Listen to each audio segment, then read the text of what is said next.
So you're thinking about taking the Applying Professional Scrum course from scrum.org. Let me tell you a bit about the course. So this course is the fundamentals of Scrum and the Scrum framework. In this course you'll get to do exercises and work in a Scrum team, and here that will allow you to apply for your PSM1 certificate at the end of the completion of the course, showing that you understand the Scrum fundamentals. The Scrum competencies that we'll be looking at here are understanding and applying the Scrum framework, developing people and teams, managing products with agility, and delivering products professionally, as well as evolving the agile organization, right? And within there's some further detailed on the specifics that you'll do. There'll be empiricism, Scrum values, a Scrum team, self-managing teams, and emergent software and things like that. So these are the competencies in the Scrum framework that we'll be focusing on as part of the Applying Professional Scrum course.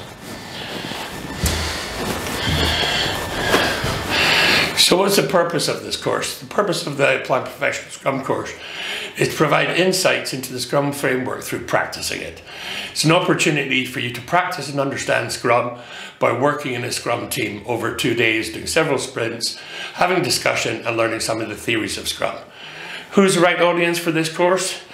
The right audience for this course is anyone who's in an organization that's new to applying Scrum, or has areas of people that are applying Scrum currently, but other areas where they're not applying Scrum. And you want to be able to understand how to work within the Scrum framework, or how to interact with teams that are actually applying Scrum at the moment while you are not doing so.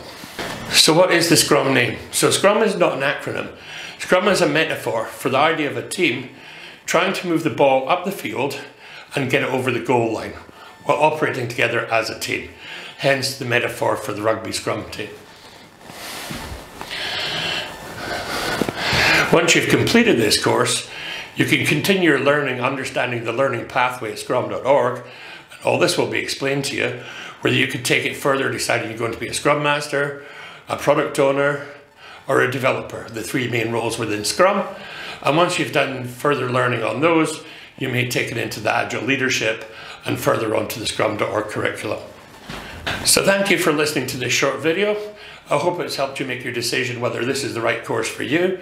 If you're new to Scrum, you're about to try and get certified in Scrum, want to become a PSM1, or you just want to understand how the people in your organization are applying Scrum and how you should interact with them, this is the course we'd like to see you on. Thank you very much. Keep calm and Scrum on.